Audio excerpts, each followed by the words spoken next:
It's time for another episode of the Global Meditation Podcast. This weekly show features explorations of spiritual and paranormal topics with a focus on bridging the physical and metaphysical, bringing deeper meaning to our individual and collective lives. And now here's your host, Darby Miller.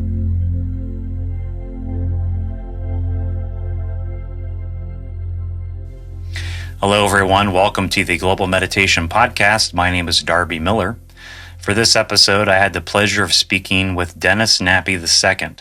Dennis is the author of several books, but for this episode, we spoke about one of his most recent books, I Am Human, Food for the Archons, Humanity's Psychic Connection, Simulated Realities, Parallel Worlds, and the Manipulation of Mankind.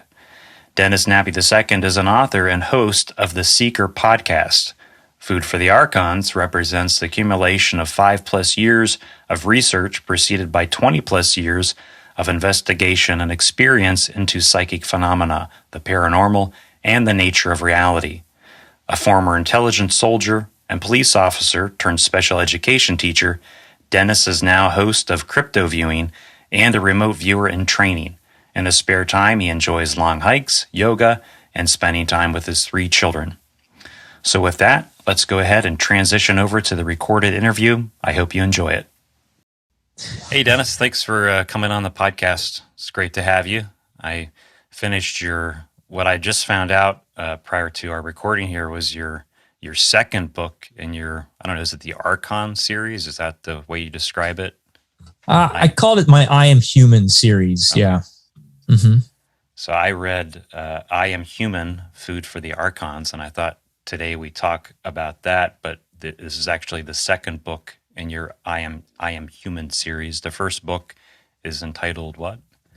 I Am Human and We Are Not Who We Think We Are. Okay. Well, I definitely want to check that out. And both of these books are about the concept of the Archons. Is that right? Yeah. So, and first of all, thank you for having me on the show, Darby, and thank you for reading my work. That means the world to me. I think it's a very unique niche getting into when you start looking at things of this nature. The first book, I Am Human and We're Not Who We Think We Are, is really the beginning.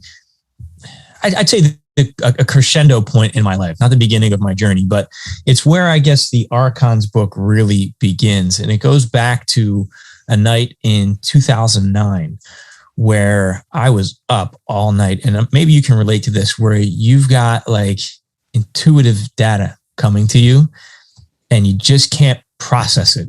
It was so much information coming into me. I'm just laying in bed trying to sleep. And I'm thinking like reality isn't real. What's going on with reality? I don't understand it. What's the purpose of like all these thoughts? So finally at like 2 a.m., I get out of bed, I go into my home office, and I just start writing. And I wrote like a 9-page essay.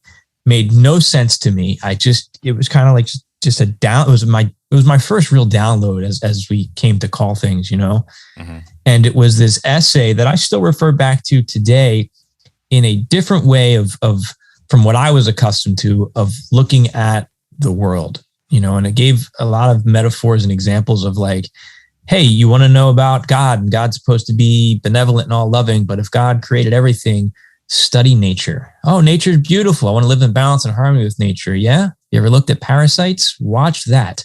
So just those kind of things and trying to find my balance in things that may be perceived as evil by one species or chicken that I eat. But yet my family dog looks at me as this loving person. So it was this process of trying to understand, like, I'm not what I think I am. And I needed to get that foundation laid before I could move into the next step, which leads into where the Archons are. So, and it talks about, sleep paralysis, some of the things that I encountered. It's a real quick read. Presently it's available for a free download, but that's for a limited time because I'm getting ready to, work on a second edition of that first book. But I think that's at sixthsensemedia.net/I Am Human. I think that'll get you there. It's been a while. Yeah. And then the follow-up to your I Am Human series, as I mentioned, is I Am Human, Food for the Archons. And the subtitle is Human Psychic Connection, Humanity's Psychic Connection, Simulated Realities, Parallel Worlds, and the Manipulation of Mankind. And Yeah. well, why don't we? There's really two sides to this book as I see it. It's like a two-sided coin. One is this discussion of the archons, which is not. It's kind of got some sinister undertones, but the other side of the coin in this book, as I read it, is it's really a hopeful message because you are exploring the human energetic field and what that can mean for us in terms of our spiritual connection and perhaps overcoming these archons in a way. What is an archon to your understanding for those of us who aren't familiar with the term? Archon, it's from the Gnostic texts, and it translates, most translations translates to ruler. But the way I look at the archons in my book as energy parasites, basically. Something that feeds off of human energy, particularly the energy of sadness, suffering, and loneliness. But in the Gnostic text, it talks about the archons playing a role in the building of this world. The archons are the gods that were referred to in the Gnostic texts of creating Adam and Eve, or man and woman, and manipulating them and blinding them to their true power and self. Okay. And this book, the second book, the Food for the Archons book, what precipitated you starting to do the research that you did to start writing this book? I believe it might have been your father's illness and eventual death. Is that right? Yeah, that my father, he died from cancer in 2013. And it was, everything about that process was just agonizing. It was horrible. It's hard to watch your father suffer and then die. But during that experience, a lot of weird, I'd say supernatural or paranormal things happened around us.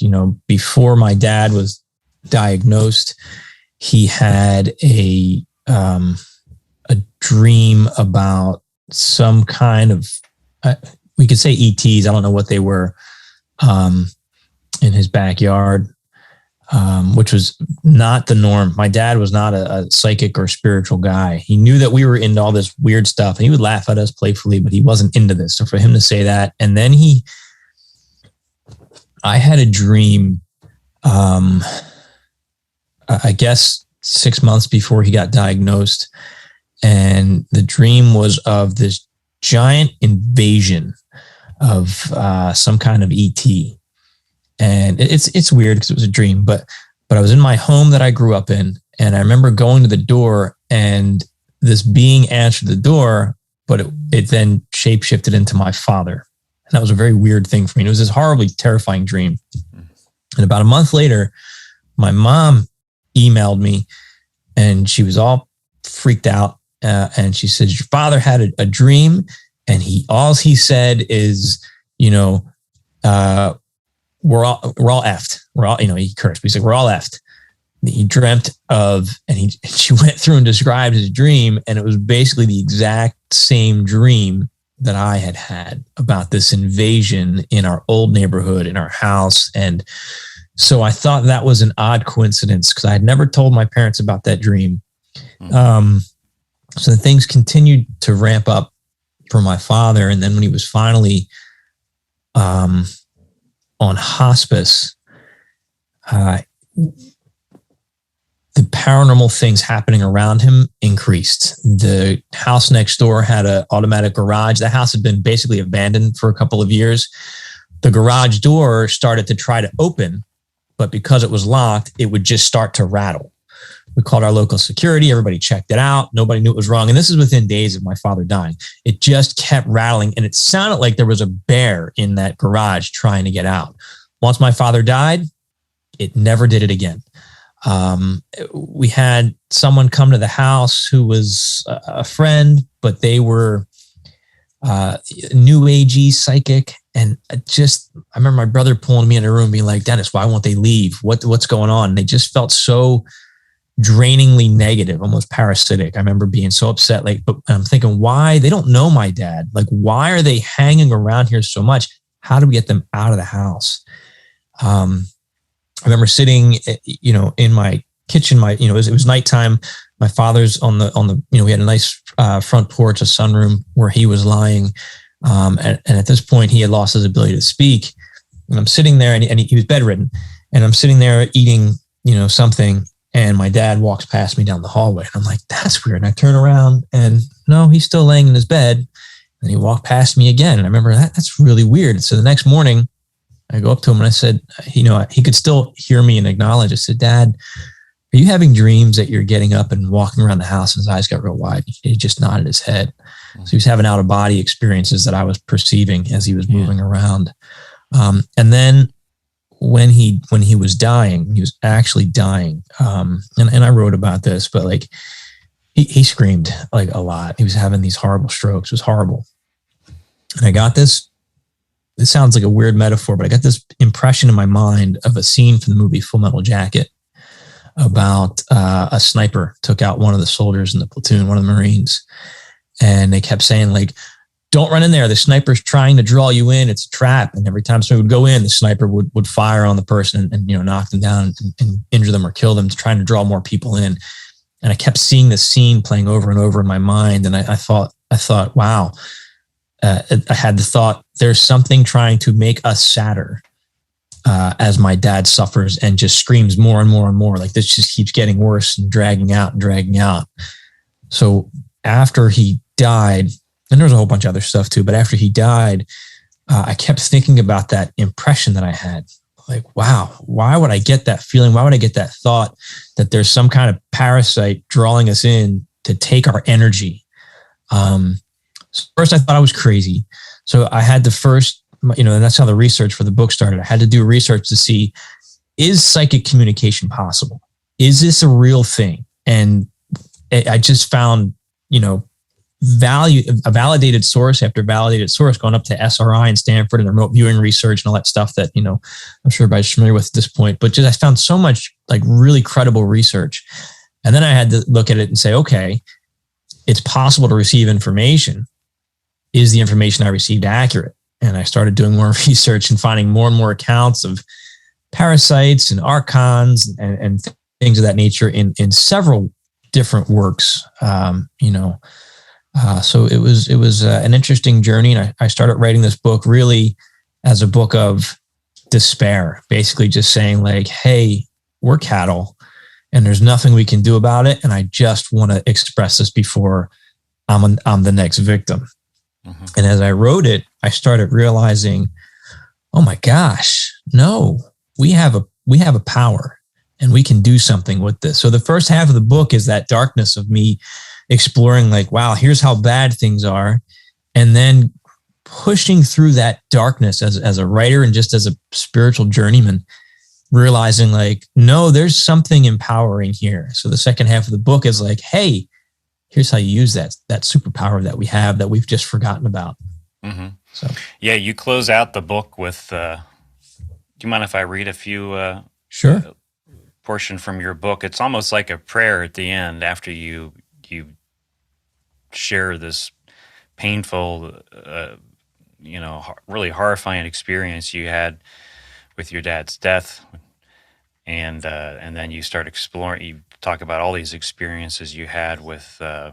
You think that these were these entities trying to terrorize you, and then you get into the energetic field, and we have the power to connect with this energetic field and actually stop feeding the archons with our fear and negativity. And you end with this kind of, it's almost like a prayer. It's like your vision of what we can achieve. And some of the things you say is you envision a world where schools teach meditation and mindfulness.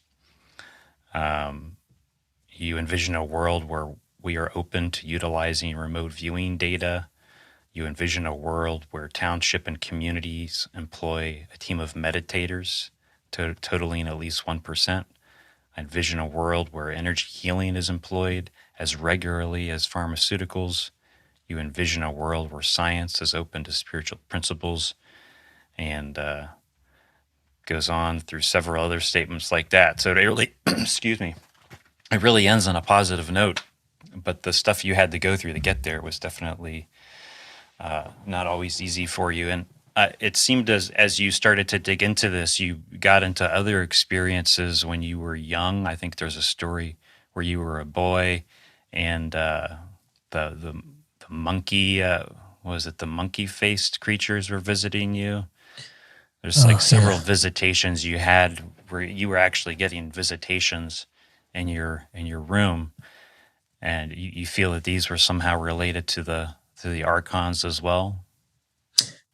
At the time, yeah, that's what I was exploring. My brother, he's younger than me, 7 years younger than me, and I remember one day he was telling me about when the bad monkeys come. And he's, there's some stories that I've heard through my mom about him as a kid. Like, he said some really weird stuff when he was like 2 or 3 years old that no 2 or 3 year old kid should even have knowledge of. But the story you're referring to, I had never, at least I never had a conscious memory of seeing the faces of these things. Mm. And, I'm a former intelligence soldier. I'm a former police officer. And I reached a point, I finally worked up the courage to read Whitley Strieber's book, Communion. Because that book sat on a bookshelf in my house because my mom read it in the 80s. And I was like, I'd look at that face and I'd say, no way. So I was in my 20s, probably my mid 20s. And like I said, I was a cop and I was a soldier. And so what would I do if there was a threat? I would address that threat as a cop and as a soldier. This is how I address a threat. I said, so what happens to me is I wake up and I'm paralyzed and scary stuff happens and then I black out. I said, so what if I train my nervous system to just react, where I don't need to consciously think, hey, I need to fight, I need to run, I need to wake myself up. So I started training myself at night as I'm falling asleep. Anytime I'd get a thought or a feeling or I'd hear a noise, I would jump up, grab my gun, start clearing the house. And I'd be just saying like, I'm going to shoot you. Like, it was really violent thoughts I was having, but I was going through like to react, just to react, muscle memory. And as I'm doing this, experiences started to ramp up for me. And I remember at one point I had this, I'll call it a dream, and I'm paralyzed and there's, I think 3 of them around me. And they said, they were scaring me. So I had this fear, and then I knew what they were going to do to scare me before it happened, which made it 1,000 times scarier. And all they were going to do was show me their face, because I never see faces. And so you're going to see our face. I guess it wasn't even words. It was just impressions I was getting. And then finally it's like the veil was lifted, and then just this troll-like, ape-like face just appeared in front of me, and it made it so real. And then I woke up. And as soon as I woke up, I lost the image of the face. I couldn't see it. Like, I couldn't remember what it looked like. I just remembered it was like troll or ape-like. And that was really intense. But as I, moving forward, as I learned to master my fear, those experiences became less scary and I gained more control over them, which is a whole other avenue we can explore later if you want. Yeah. That story. So what's your take on experiences like that now? Do you think that these things are just trying to scare you to feed off your energy? Or do you think that it's they're trying to, assist you in not being afraid in some way by facing your fear? That's a very complicated question for where I'm at right now. I think the answer to that question depends on where you are on your journey. Right now, I'm wondering if they are somehow projections of myself or of just this greater reality. I think they certainly act as gatekeepers, and I think they're reflections of kind of what you're thinking or feeling. So are there times where these things in your reality are these energetic parasites that are taking something from you? 100%. I believe that. But I also think that reality changes, or your interactions with them change, if you can push through that fear and ground yourself. Then I think you move to for lack of a better term, you move to the next level of the experience of learning. But you have to be you have to stand there in the dark and stare at it and try to figure it out and move past it. And it's very hard to do because it's just overwhelming fear. Mm-hmm. So ultimately, these visitors could be whatever you ultimately need them to be. And if you're at the level where you're kind of, I don't know, what's the right word? You're in cattle mode and you're simply food for them. That's one perspective. But then as you progress and get to the point where you're going to face them, face your fear, the meaning of what they are to you can transform. I think so. I don't want to be solid on that, but that's where I'm leaning towards right now. I mean, I have more questions than I do answers. Right. But that would be I'll say my belief, because a belief's not as strong as my, what I think. I'd say that's my belief right now, mm-hmm. which I know is subject to change based on whatever experiences I have next. Mm-hmm. Yeah, that's a little sort of, I'm glad to get your thinking about that right now. That's kind of like, what's that? The appendix or I don't know. It's like an update to your book in terms mm-hmm. of getting your current thoughts about it. Yeah. But it almost doesn't really matter in a way, does it? Because in the end, whether they're just energy parasites or they're there to help you face your fear, ultimately, as you state in your book, we have a choice to be able to connect to who we truly are through different methods, whether that's meditation or tuning into to remote viewing and getting information that way. The approach is the same, whether these guys are victimizers and they're just here to steal our energy, or they're here to help us. Ultimately, we're in the driver's seat, and we have a choice whether we're going to be victims or hide from it, or whether we're going to basically do whatever work is needed to do to figure out who we really are in the cosmos. So how do you go about that work? Like, how have you found this helped you to become more and more empowered in a sense of who you really are and relationship with this? Great question and great observation. I think what we're experiencing is a grand illusion. And if these entities exist independently, I think they're some of the lower level entities, I think are great opportunists. For me, getting grounded for a while, it would, in the earlier days, it was research and read and learn everything that I possibly can. And then I find I have to unplug from that.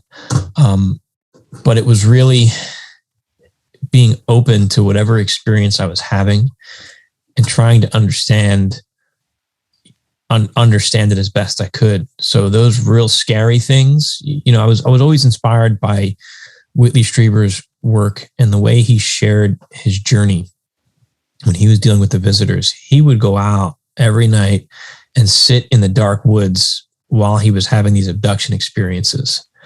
And I tried to model that. At times I lived in the Poconos at the time, the mountains. I would go out and sit in the woods. At night, if I was having experience, I would try to just let it happen and learn from it and try to react different ways to it and see what can I take from this. And at the same time, exploring meditation. And I came to realize that, hey, this makes me feel stronger. And I have less of the scary experiences when I'm grounded as somebody who meditates regularly. And then the way in which I receive answers, my intuition started opening up and I started receiving it. I didn't have to go to the podcast or to the books to get the information I needed anymore. I found that it's already within me. It doesn't mean I know everything. But I believe that when you meditate, you can find the direction that you need to go in. And that's helped me quite a bit. Yeah. So you were really driven to understand. It sounds like one of the things that drove you forward is just you weren't going to be a victim. You were going to understand this. Yeah. Yeah. And I basically said to myself, and this was, I think, the soldier in me coming out, but like, if I am cattle, you're not getting me without a fight. And that fight turned into more the philosophy of it's better to be a warrior in a garden than a gardener in war. So building up my psychic muscles, which I'm still doing, and grounding myself in ways that I can better confront the scary stuff. And then I found that the scary stuff isn't as scary once you're able to be more grounded. And it's simple things, just aligning yourself more positively, which is hard to do in this world, but trying to find the good in things, even in the scary things, and the learning opportunities, as opposed to, oh man, the sky is falling, because that, at least according to what I found for the book, that's what feeds these forces, is that fear that things are ending, things are horrible, as opposed to looking at it like, hey, what opportunities do I have? This is an adventure. It's not easy to do. And I fall into despair quite often still. But I find I am able to step into those moments when I really need to. Mm-hmm.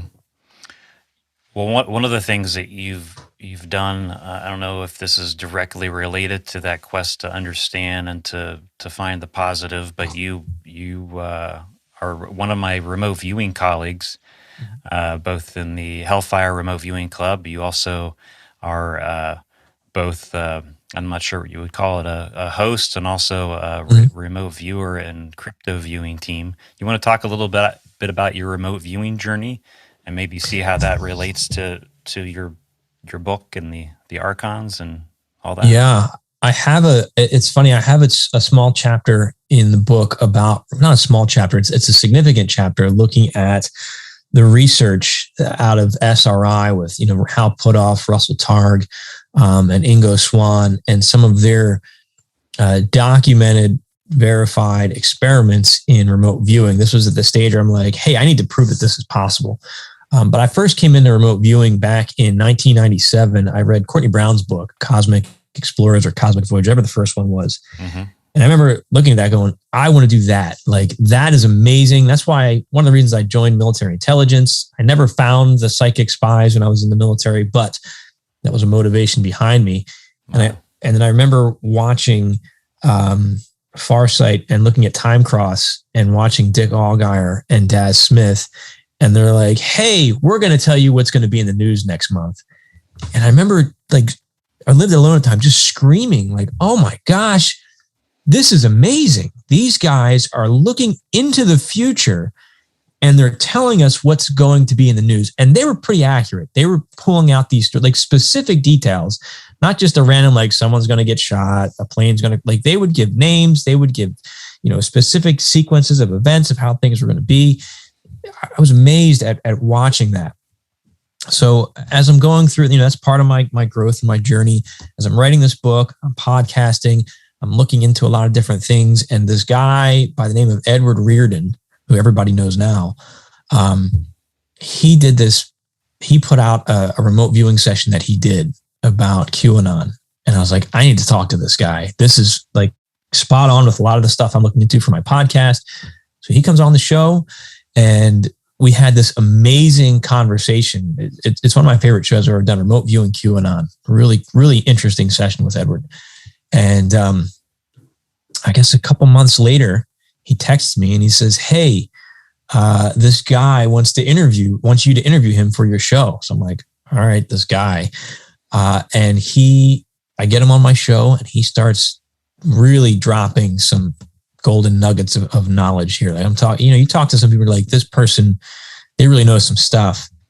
And I kept trying. I was so Archon focused at that point. I kept trying to get him because he kept dancing around. He knew the information I wanted. He's so much smarter than me. He knew the information that I wanted. And he would bring me right there. And then he would just redirect it so eloquently. So I kept bringing it back and we're kind of dancing, trying to get this information out of him. It wasn't a hostile interview, but we were just dancing back and forth. So anyway, lo and behold, he contacts me and he's one of the behind the scenes members of crypto viewing. And he said, Edward recommended you. And actually that discussion we had was an interview. And I'd like to recruit you to work for us to debrief the remote viewers. And so that brought me on board. And next thing I know, I'm getting phone calls from Dick Allgaier, which he was a celebrity. He's, one of my role models. So through that journey, Daz offered to train me in remote viewing. It's just been an amazing experience that went from, having these scary things and leaning into it and kind of reaching out through the internet for help and support and trying to understand and just sharing my journey to landing me with the crypto viewing team, where I now have this tool, and I'm still a student of remote viewing. But having this tool to explore things has really opened me up to in new ways to gather information and understanding through remote viewing. The wow factor is still there very much. Every session, every time I get feedback, it's like, oh my gosh, like how is this? I still wonder, how can I do this? It's so amazing to me. I just saw you are doing the remote viewing the top news for the coming month, and you released your news predictions that came true for July. I really think you knocked it out of the park. There was some really great specific hits there that no question about it. You're certainly producing some amazing work.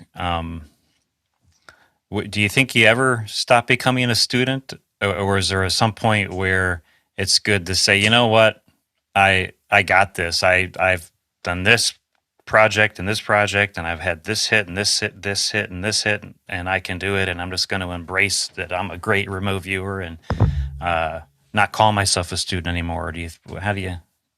Thank you for those compliments. I don't view myself as a great remote viewer right now. I view myself, I still feel like I'm a student, and I think that's because I have the honor and the privilege of working with the greats.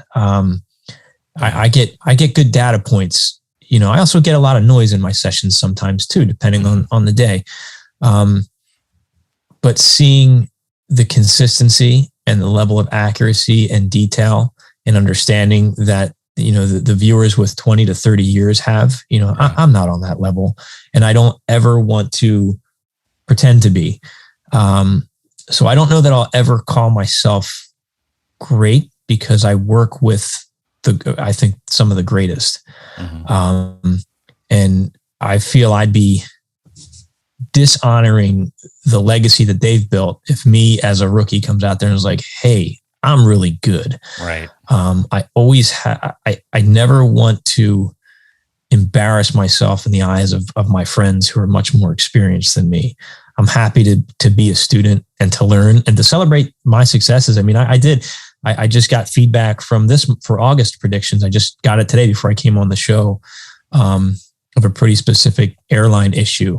And like, that feels awesome. I specifically wrote in my session, a plane goes down, looks like everybody's okay, that needs fuel. And I wrote the word Delta, and I just got, just got tagged in a post that Delta Airlines just had a fuel issue and had to land. So that's really cool to get that kind of feedback. Mm-hmm. Yeah, I think that's a really healthy the way to look at it. The way you just stated that as you view yourself as a viewer is how I view it as well.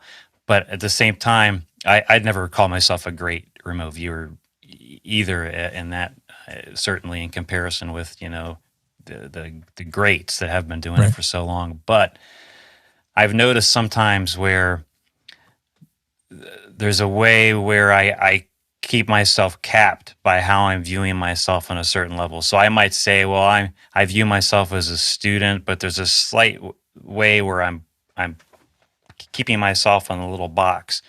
And gotcha.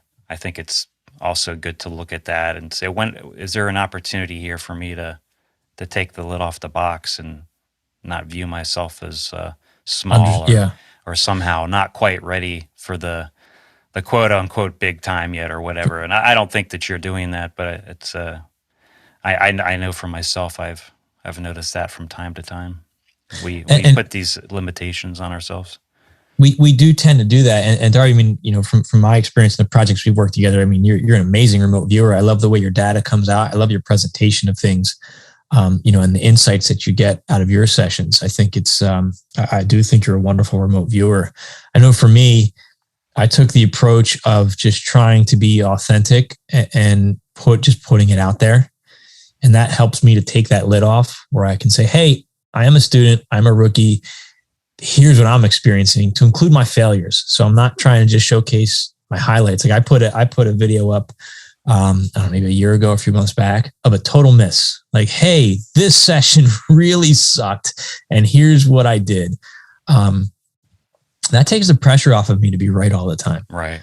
To just acknowledge, like, and because that's the reality of remote viewing, especially for your average viewer. You know, not the top elite, but your average viewer, you're going to have off sessions. You're going to have off weeks off. I mean, I went through a phase where it's like 3 or 4 months where I couldn't hit a target, period. I just couldn't hit it. You know, so I put that out there for anybody else who's in my position to say, just keep working through it. And if you need to take a break, come back to it. And it gets better, but it's all about what you put into it. Yeah, I think one of the top things for being a remote viewer is being willing to look like a complete fool. And it's something that I always is in the back of my mind. That applies for life in general, or applies for doing a podcast and stumbling over your words and not knowing what to say. You're absolutely right. Just be the fool. Yeah, I mean, when you own your mistakes, when you can own your mistakes and move past it, it takes away people's power to use it against you, really. Mm-hmm. Like, you messed up. Yes, I did, but I tried. Did you? You know, and that kind of helps me to just take those risks and just put myself out there. I don't want to diverge too far from your book, because I think it's a great read and people should pick it up. But in terms of remote viewing, and I think it does relate, it's something that I wonder from time to time, is how do you think remote viewing can be a spiritual evolutionary tool for either the viewer or for someone viewing the work? Because that's kind of what your book is about in a way. You talk about how we have this energetic field, and that we can get in touch with this energetic field, and through that we can get information, like in remote viewing, and we can heal, and that's a part of us connecting with the God force, be one way to say it, because we're all connected in that field. Do you think remote viewing is a way to how can remote viewing help us get in touch with that God field and be more than just I viewed the top news, or I viewed what is maybe something that's on Mars? Can it be a tool for the spiritual upliftment of humanity, both individually and collectively, do you think? I'd say in my limited experience with it, I'd say it depends on how you use it. And absolutely, yes. I know, I can talk about the way I use remote viewing.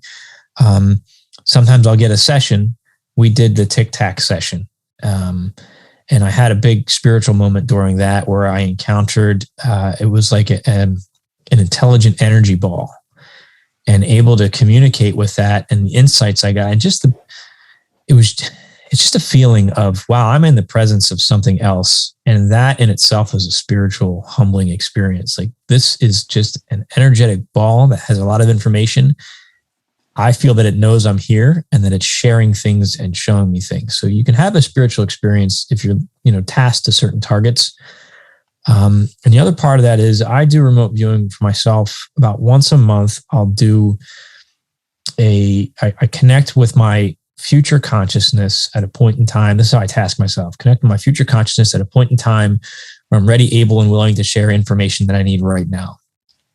And as I go through that session, I find pretty neat, profound spiritual insights. So we can argue, hey, that's 100% front-loaded target.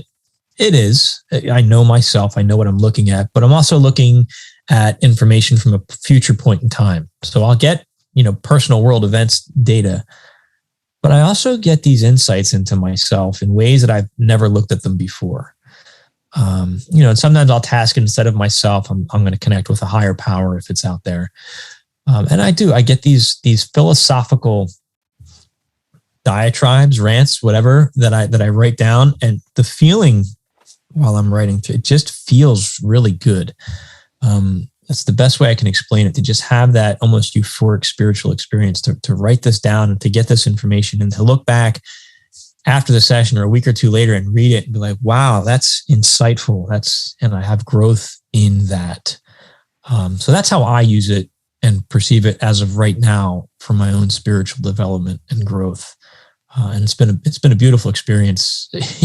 Also the hardship and the humility that comes with being a remote viewer, but those moments, they're really some of my favorite points as a viewer. I have never thought about doing that to get sort of advice from my future self, at least through the remote viewing methodology. Yeah. That's pretty cool. I love those sessions. Every so often you get something heavy and then you get all freaked out, like, great, what am I about to experience? But for the most part, it's been a really, really good learning opportunity for me. And I think my data has gotten better, because that's a session that I don't intend to share with anybody. So I can just do whatever, go wherever, make whatever mistakes I want. And, but if anybody's willing to try that, the important piece is develop an appropriate feedback mechanism. Like me, I have a document and I'll take my hits and my feedback and I compare it side by side. Because for me, that closes the loop. If I'm not giving myself feedback, then my data, it holds zero relevance from what I'm finding. So you use that feedback document for these sessions you're doing, consulting your future self specifically?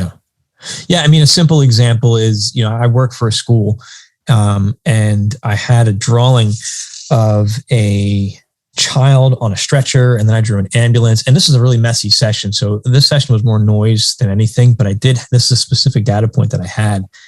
And I'm a father. So right away, my analytical mind, my conscious mind is like, oh, I can't look at this. My kid's going to be in trouble. So I'm freaking out. And lo and behold, within 2 weeks, a kindergarten student at my school had a seizure, and we had to have her taken out in an ambulance. And, I'm the safety and security coordinator, among other hats that I wear. So I was running this whole, process here. So it's pretty significant to me. It was scary. And then it was a day or two later, I realized, oh, this was my session. This is what I saw. I saw a child on a stretcher. We had to call the ambulance. I was waiting outside. I'm the one that received the ambulance and brought them in to the child. And, so it was this whole process of seeing that. So I recorded that down as my feedback just to close the loop on it. That's amazing. And I mean, that takes remote viewing. I mean, you're really taking stepping out of the box with your remote viewing and applying it in ways that I think are really great. And, I haven't done that in specifically relationship with my personal life, and it makes you wonder what other ways we could use remote viewing as a society. Getting back into your book, I think it's one of the things you envision. If you may even say this, but like imagine if we had every town or every city had a group of remote viewers, and they were kind of like almost like I'm thinking of the Minority Report. Not looking for crime necessarily, but just kind of doing sessions, helping to guide us from that level to help.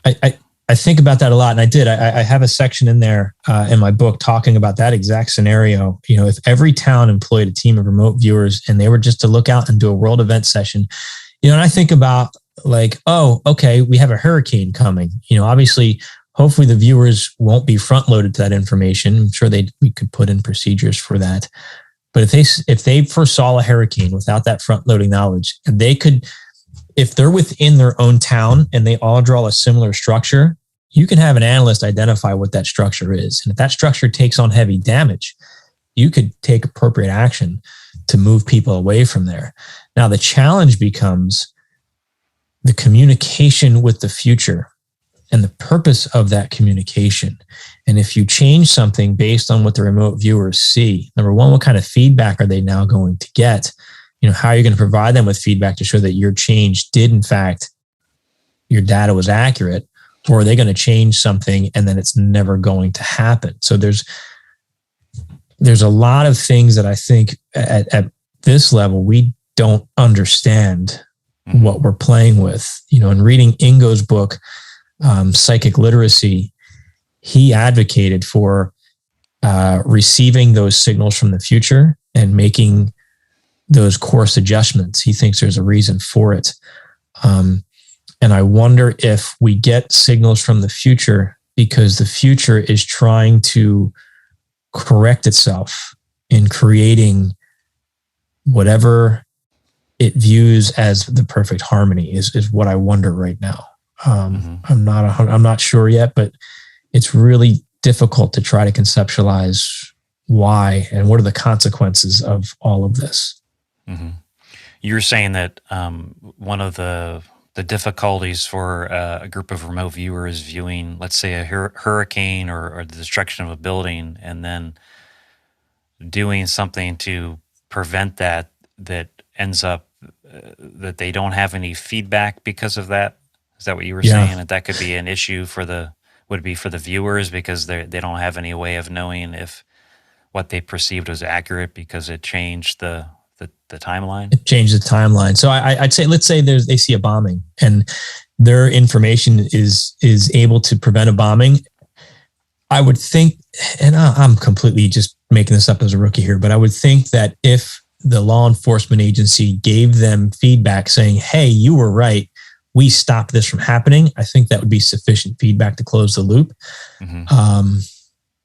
I can't think of an example right now, but if they saw something and then we prevented it, but there was no feedback because it never happened, then I don't know what impact that would have. Maybe that wouldn't be an issue. I don't know. Yeah. What do you think the importance of closing the loop is? I know as a remote viewer, we put all this time into our sessions.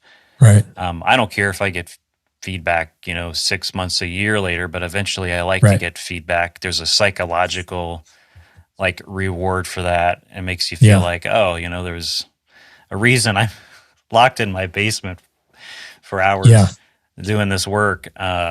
Do you think that that's the importance of closing the feedback loop, or is it important because of the mechanism of viewing itself or something else? I suspect that it's somehow connected to the remote viewing experience, the mechanism behind it. I'm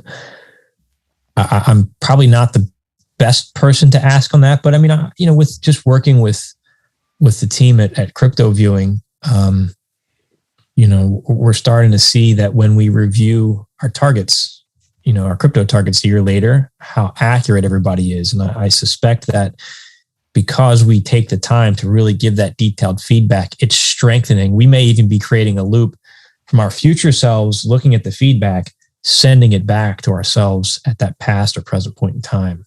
Mm-hmm. So I'm not sure, but that's something that I suspect. Yeah. Well, that's definitely one of the theories I've heard for how remote viewing works, that feedback is required. Mm-hmm.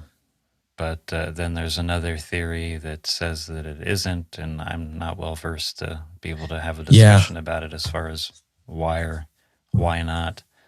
I'm sure there's studies out there. And like I said, there are other teachers who are probably way better and more experienced. I can only speak on the things that I've experienced. And I know, like with my world events, when I'm all over the place with my world events and then life gets busy and I never check for feedback, I never get feedback. So as far as I'm concerned, the events I predicted never happened. And I found that when I start looking for feedback, then my data seems to be more accurate when I really sit down and take the time and compare my data to the stories out there. Yeah, that's sometimes I do top news too, and I sometimes wonder, it gets to the end of the month, and I go, well, let me check and see, if I got any hits.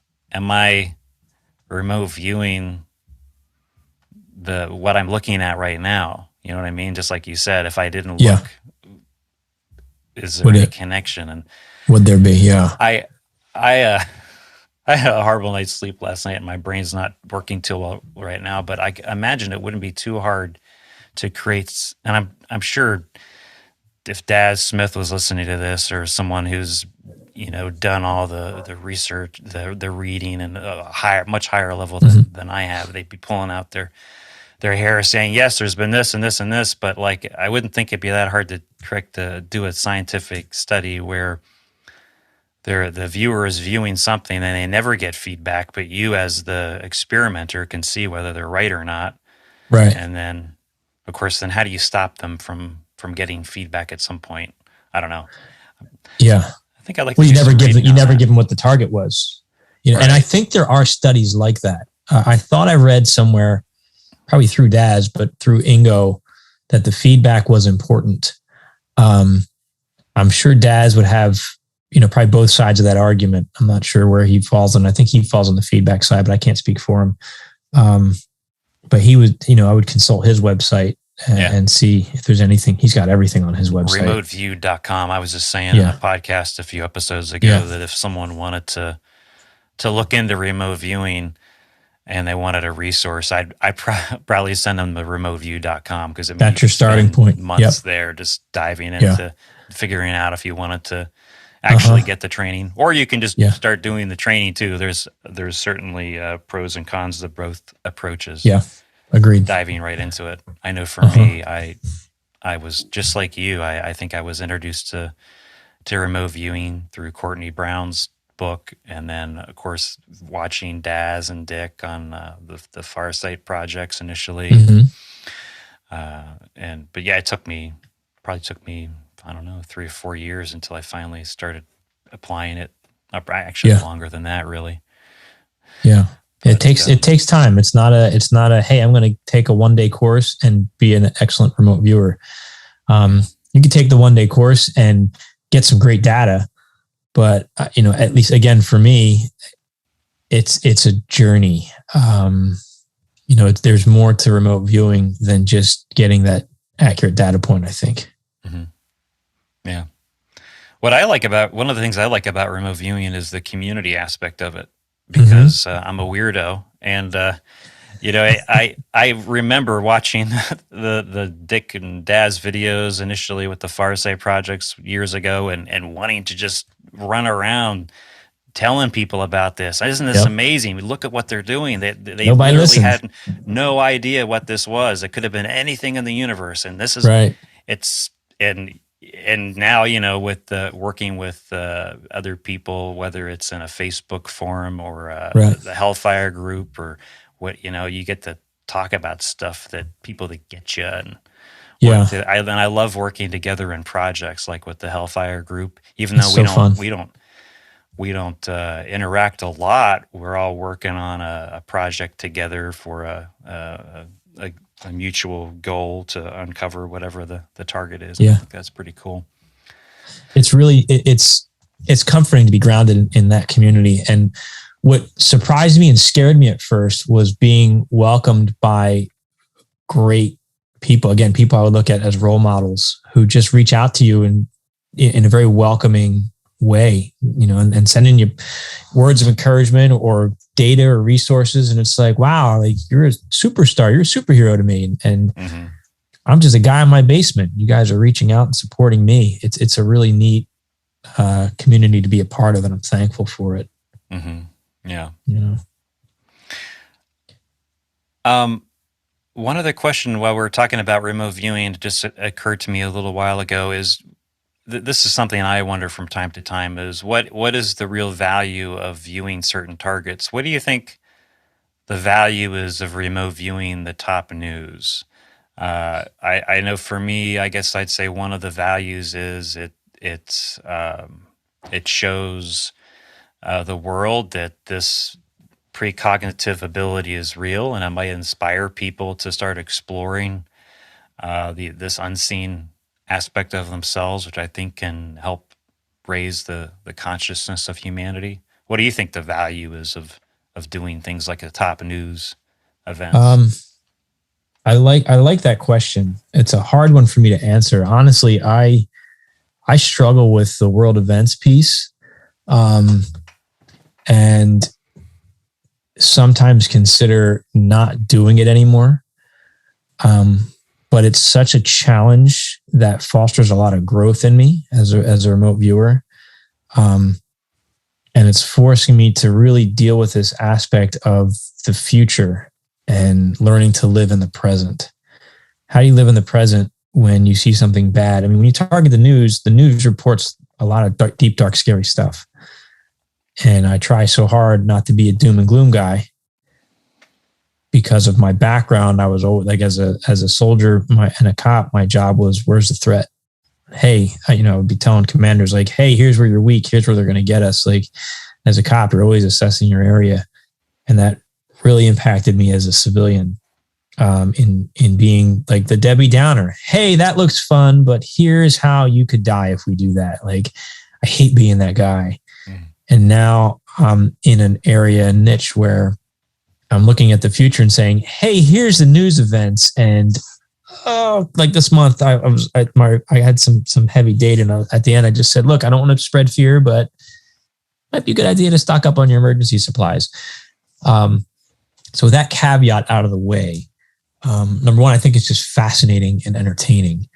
And I think that there's more potential for using a world events session to really benefit our society, like we talked about earlier.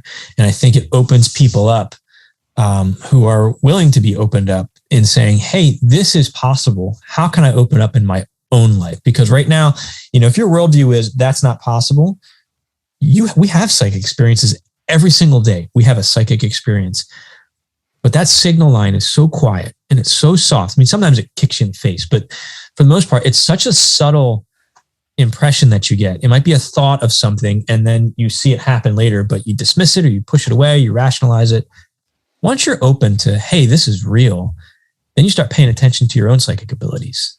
And the more you pay attention to that, the more you allow yourself to be wrong and acknowledge the times that you're right, the stronger that muscle gets. I mean, what I refer to it in the book as is your sixth sense organ. It's a theme that runs through the whole book. We have a sixth sense, and it's like an electromagnetic organ connected to your central nervous system. So I use that sixth sense every day, just like I use my sense of smell, my sense of taste. I feel my way through it, and I evaluate data based on those impressions that I get. When you do something like a world events, that there's a shock factor there. Hey, here's what you're going to see in the news next month because I psychically am telling you. And then it happens. Somebody goes, wow, that's possible. I wonder if I can do that. So you're right. I think it really does open people up to that. And it's fun. It can be fun as a remote viewer when you get those hits. There's got to be some kind of like, I don't know what it is. Like, when you play video games, they say it's like a dopamine rush or something. There's it got to be something is. that happens like that'll like reward mechanism when you're a viewer and I got a hit.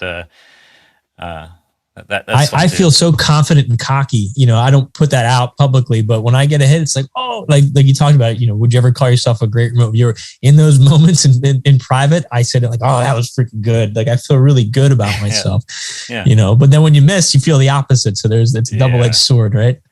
Yeah. That's a good disclaimer for anyone who's going to get into remote viewing, that you're going to have a lot of misses, and that's part of the learning curve, right? You got to find a way psychologically to deal with that, and not shut down and walk away. And it doesn't mean that you are a failure. It doesn't mean that you're a failure at remote viewing. It's every session is it's one session at a time.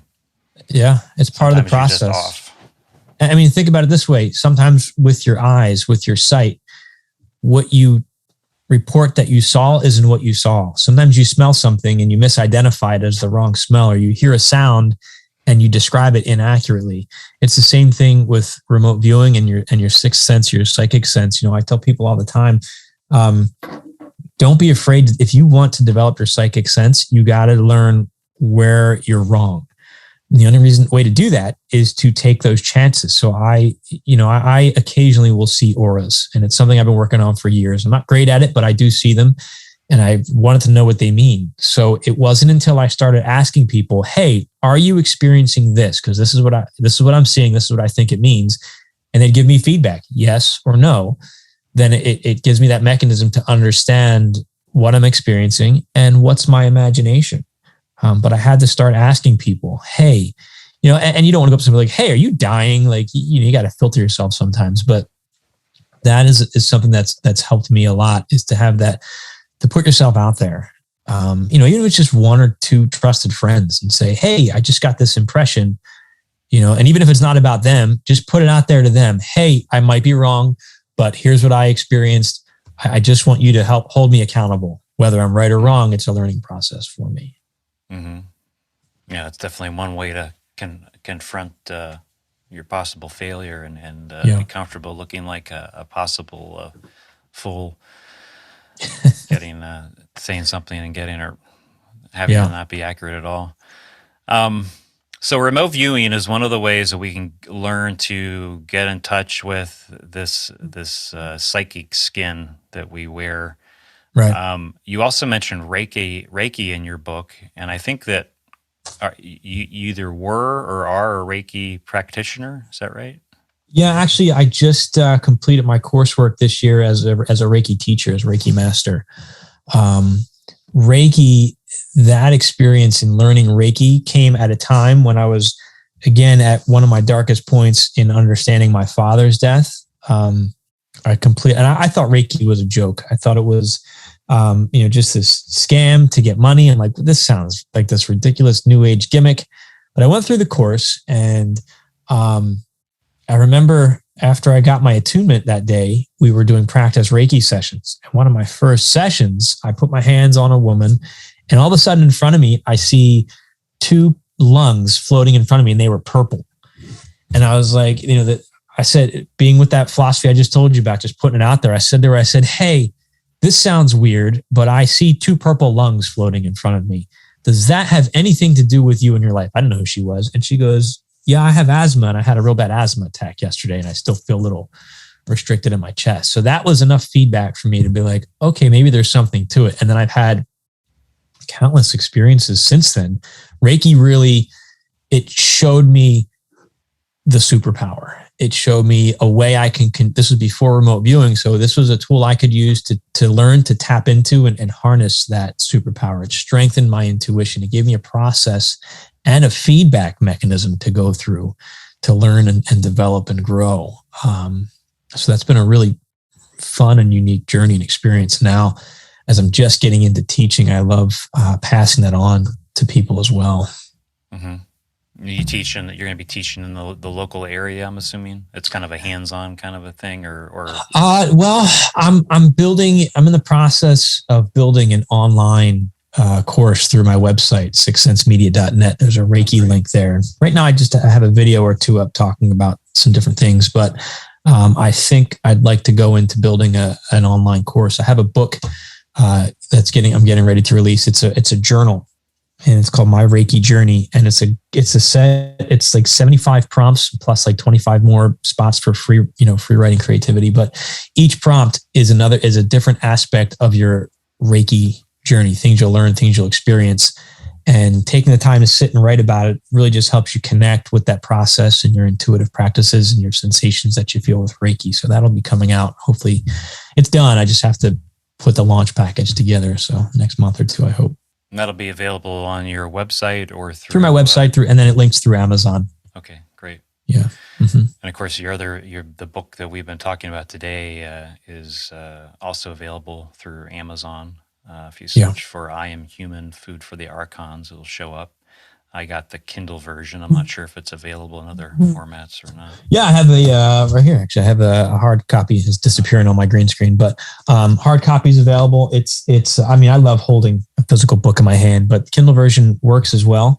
You can find the links at sixthsensemedia.net/archons. There's, if you're not sure if this is for you or not yet, it's I think I read chapter 1 through my website. You can find it, listen to chapter 1 being read aloud for free. Oh, great. To see, if you're going to get into it. And there's a whole bunch of other little teasers I have on there talking about the book. I'm in the process of updating some of the graphics on it and stuff, but you'll get the idea from it.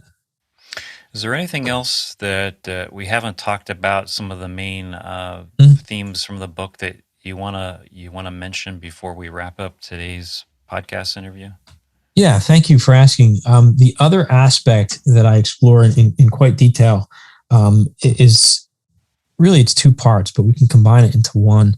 In looking at the nature of reality, what is this reality? And I think it's something very difficult to try to wrap our minds around. But I put a lot of work into pulling research and testimony from some pretty credible sources. in exploring the possibility that we're living in a simulation. And that simulation could be in a simulation, in a simulation, in a simulation. And I had a lot of fun.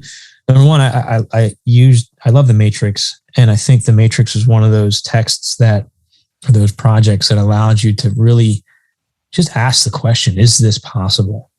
And you look at people like Nick Bostrom out of Oxford University, who has the simulation argument. He's basically like, if a society reaches a level of technological advancement, there's a chance that they're going to run a simulation. If they run an ancestor simulation, then there's a chance that simulation will run simulations. If those things are true, then it's a greater chance that we exist in a simulation multiple levels down, as opposed to we are base reality. So there's only one base reality, and there could be an infinite number of simulations. So Nick Bostrom out of Oxford makes that very interesting argument.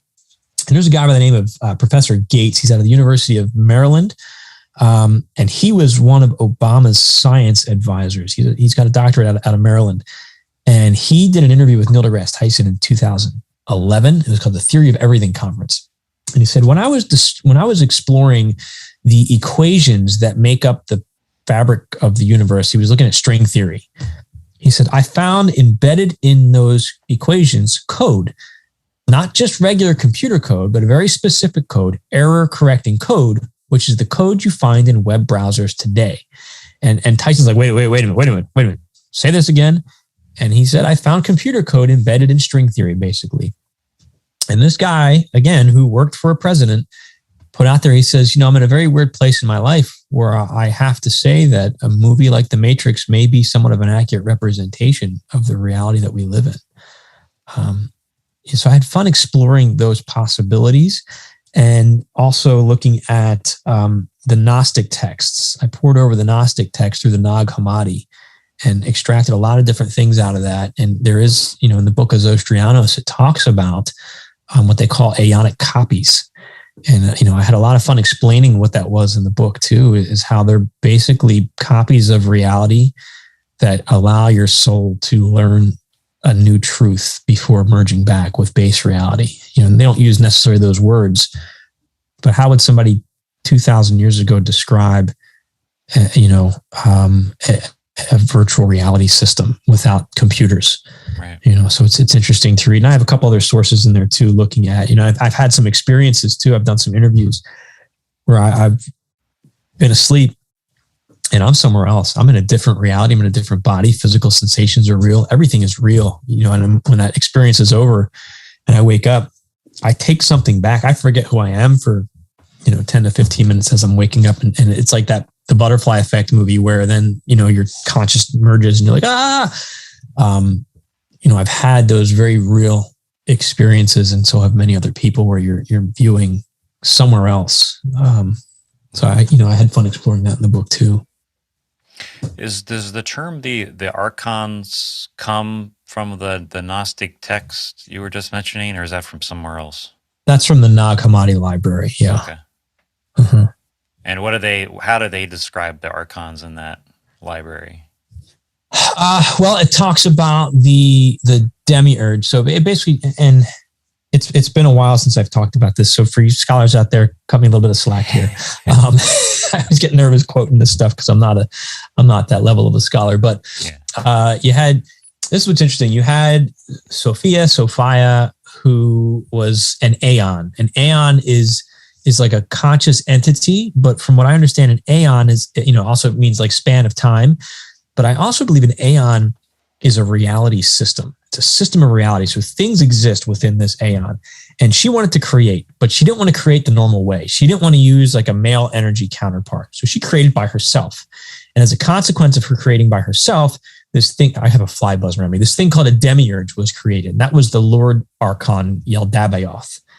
And if you compare the Gnostic creation story to the traditional biblical creation story, Yaldabaoth is God in the Bible. And this creation myth talks about how, and the Bible even says it, let us make man in our image. So, the archons, Yaldabaoth and some of the other Lord Archons, rulers made man. And then from man, took the essence of man. They took the feminine spirit out of man and allowed that spirit to become woman. And there's a couple steps in between there that I'm not going to talk about right now.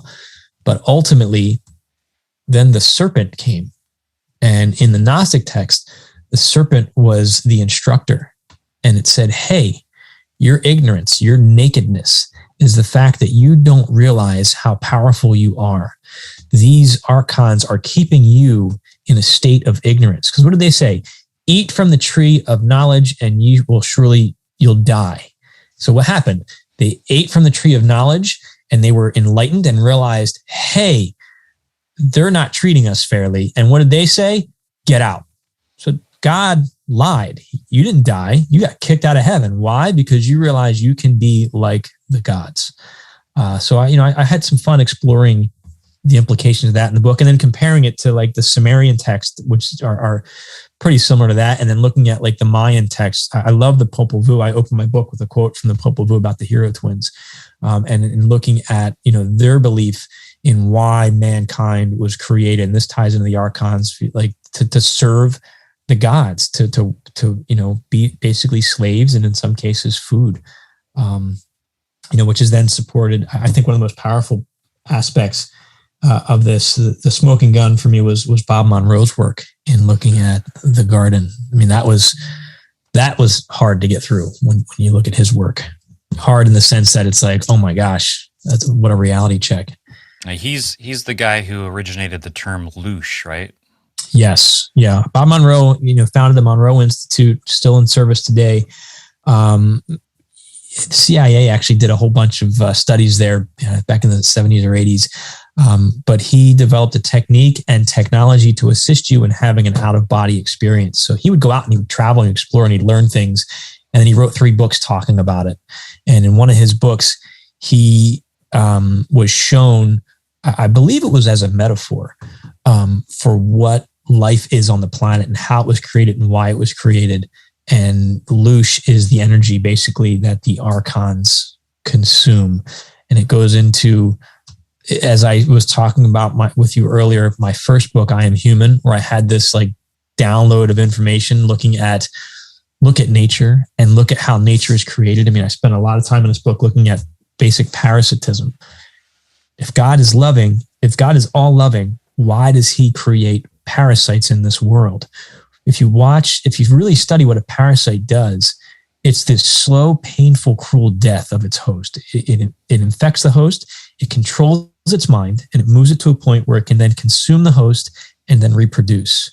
And when you read Bob Monroe's experience, it's like, wow, this is flat out stating, if you were to write a new Bible, I would put Bob Monroe's story in there.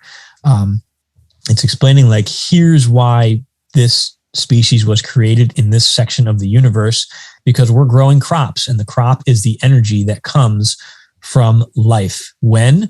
Right before life dies, when life suffers, when life is afraid, when life feels alone. So it's a really neat, scary, but neat story to look at.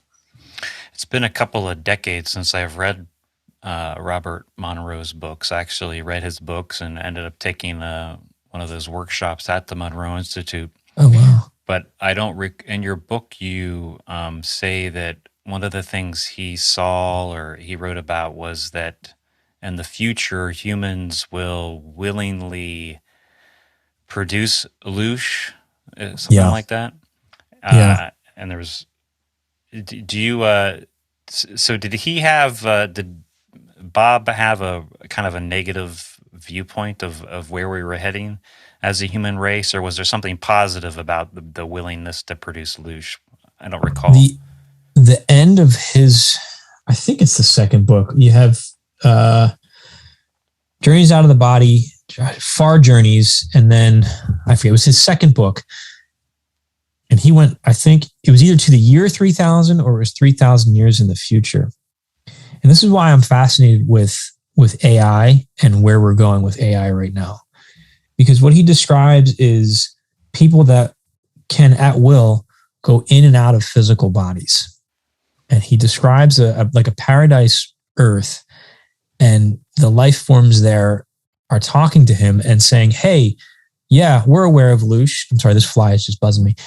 We're aware of Loosh, and we willingly produce it because we understand it now. So then they went and they had this experience. I think they went into like a fish, and he had this experience as he's like swimming through a fish and trying to get eaten, and then they're out of the body again and they're going back into human bodies. It sounds really crazy, but when you think about AI and what we're talking about right now is transplanting your consciousness from one point to another, I wonder if we end up merging with AI at some point or merging with tech. I wonder if we are already tech and we're just getting upgraded right now. I mean, that's a whole other conversation, but I think that's why I say, as I started off this, I think that we are facing these scary things because it's forcing us to grow.